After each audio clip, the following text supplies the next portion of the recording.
Yeah. What about Rome's attitude? And then maybe this is more for JD and Chris, because you both operate within, explicitly Catholic-focused publications.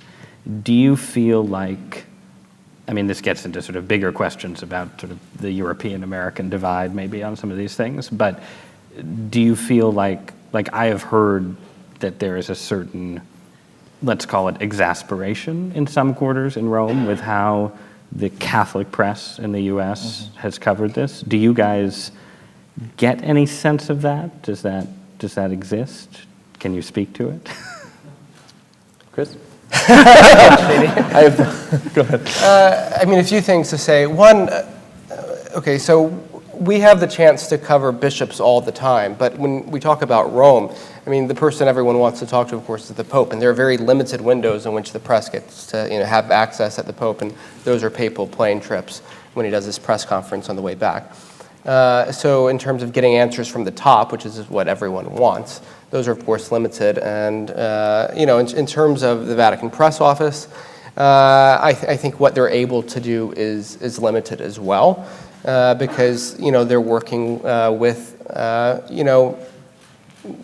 frankly, a number of dicasteries and, all the way up to the Pope, where people are insular and they don't want to talk.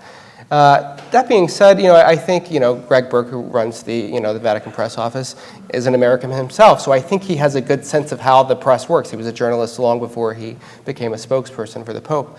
And I think there is this sort of effort to sort of aid where they can be of assistance, but it's this both and. I mean, there are certainly doors that are closed. I think it's tough to often get, after the Vigano letter came out in August, all eyes were on the Congregation for Bishops. And that's been a hard office to penetrate, and understandably so. It's a very powerful office. So I think it really depends on who and where you're looking. In terms of sort of fatigue about the American sort of interest in this, I think there is this sort of puzzlement. Someone, a non-American made this comparison. Only in America are you going to have shows about cold cases.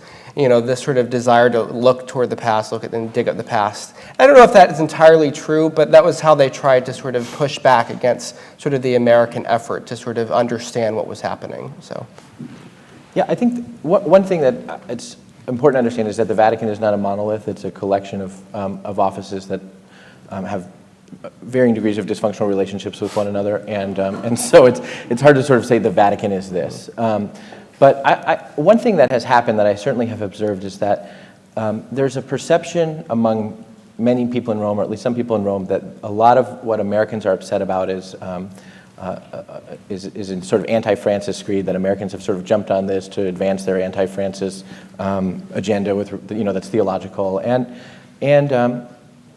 there are people who have jumped on this to advance their anti-Francis agenda, and there are people who haven't, and it's important, I think, that we distinguish those things as clearly as we can, but that probably has colored some Roman perceptions, and you can see it with the Vigano letter. I mean, for Vigano himself, separating out what he has to say about McCarrick et al., and separating out what he has to say about the current sort of theological wars of the church is extremely difficult, and then for those who respond to him from the Vatican, they conflate those things all the more, and so then it's very easy for us to divide into our ideological camps and to sort of run the entire sexual abuse crisis that we're experiencing through our sort of ordinary Amoris Laetitia lines of demarcation, because we've already created them, and so we can just sort of, and so that's a Rome problem, but it's also, I think, an American problem and a journalist problem.